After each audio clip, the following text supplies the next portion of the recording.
We will be trying to establish the good values, but for now, in the logical extension of our argument, understand how changing values changes our life. If you can replace defective values with progressive values, with pure values, values aligned with the universal truth, your life becomes blessed. And the most astonishing, amazing example of somebody who transformed his life by changing his values was none other than Alfred Nobel. We all know of the Nobel Peace Prize. Alfred Nobel is famous because he installed the Nobel Peace Prize.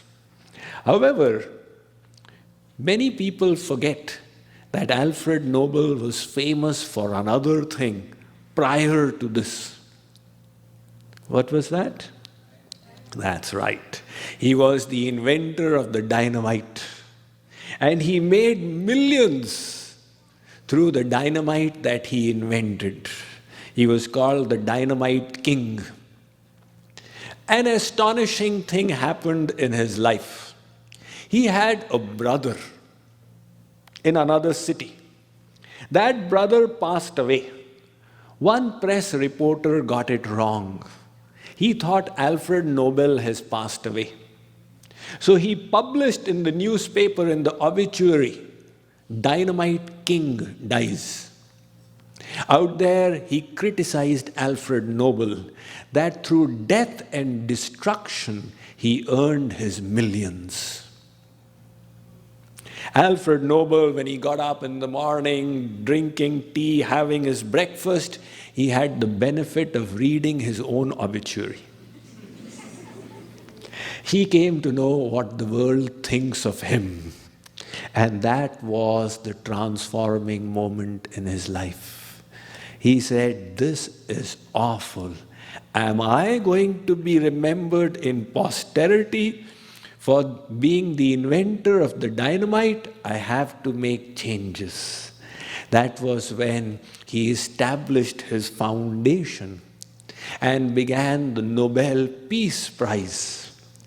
And that became so famous that it overtook his popularity as being the dynamite king. His change in values changed the complete course of his life. So that possibility of transforming values does exist. We have discussed the third point in our flow of logic. We can improve. Improvement requires making good decisions. Decisions come from values. We need to have great values. Now, how to create values? Where do values come from? Values are determined by the beliefs we hold. If your belief is, this life is all there is, there's nothing beyond, it will impact your values. If your belief is that no, there is an afterlife and consequences will catch up with us, your values will change. If your belief is there is no creator, there is nobody watching, you will have a set of values. If your belief is God is always watching, it will impact your values. If you believe in the law of karma, it will create a set of values. If you do not believe in any karma, you will have a different set of values. So, beliefs are what determine values. And beliefs are innumerable. We all hold this immense bundle of beliefs. How these beliefs impact us is most incredible. Beliefs are not religion or creed. Beliefs could be about anything. Do you believe that your endeavor, that new business will succeed, or do you believe it will fail? One of the biggest businessmen of the last century, Henry Ford, he said, whether you believe you will succeed or you believe you will not, in both ways you are right. What he meant was, your belief will have such an impact. If you believe you will succeed, it will change the way you think. It will change the way you utilize your physical, mental, intellectual resources. The optimism will get generated, the conviction, the undying enthusiasm which will make you succeed. And if your belief is, I will never succeed, then also you are right, because you will not be able to use your God-given resources to manifest the potential they are capable of. So we all have within us a variety of physical processes, using the 630 muscles and 205 bones. We all have this brain that God has given us, which has got 100 billion neurons. We all have thoughts, attitudes. It is practically impossible to consciously control all of these.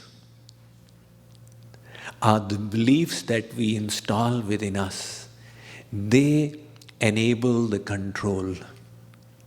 Through your beliefs, you unconsciously control the whole system without realizing it. Your beliefs bring so much to bear in your life.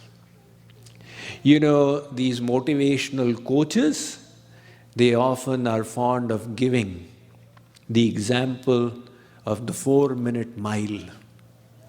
Up to 1952, humankind believed that nobody can run the mile in less than 4 minutes. There was a 4-minute barrier to the mile. And for 1,000 years, varieties of arguments were given. Our lung capacity is just not enough to run in less than 4 minutes. Our muscles are not strong enough. People believed they can't do it, and they could never do it. Then came this person called Roger Bannister.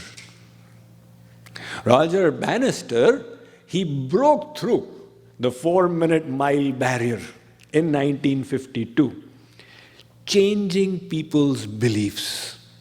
All of a sudden, people believed it can be done. And what was the consequence of the change in belief? In that very year, 27 people, apart from Roger Bannister, broke the 4-minute mile barrier. Suddenly, they had this ability to break it. And the next year, 215 people broke the 4-minute mile barrier. Beliefs have such a tremendous effect upon us. To the extent, if people believe they are unwell, they actually become unwell. You know, I discussed this during the yoga fest. I don't want to repeat those. But beliefs are such a thing.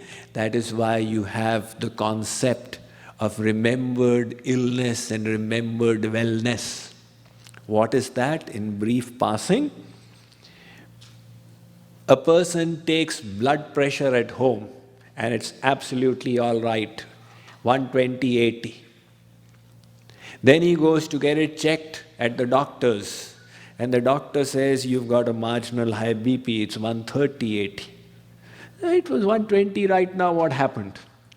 This is called white-collar hypertension. The mind believes, I am going to the hospital, there's something wrong with my body. And the belief actually creates the illness. So this is the remembered illness. And then there is remembered wellness. What is remembered wellness? You have throat infection and you get an appointment with the doctor. You go to meet the doctor and you say, I'm having a cough and I'm having an itch. The doctor says, open your mouth and show me the symptoms. You open your mouth and suddenly the symptoms have disappeared. In front of the doctor, they have disappeared. Why? Subconsciously, not consciously, within, the mind was believing that I am going to the doctor, I will be all right. And the consequence, the body responded to the belief and the symptoms disappeared. So these phenomena are very well known in the medical field, to the extent that schizophrenic patients have been studied. Schizophrenic patients are people with split personalities. Their mind was subjugated to so much pressure that it split into two personalities. Sometimes they believe they are this, and then sometimes internally they transform and they believe they are this. Now this particular patient, in his dual personality, in one personality, he believed he had diabetes.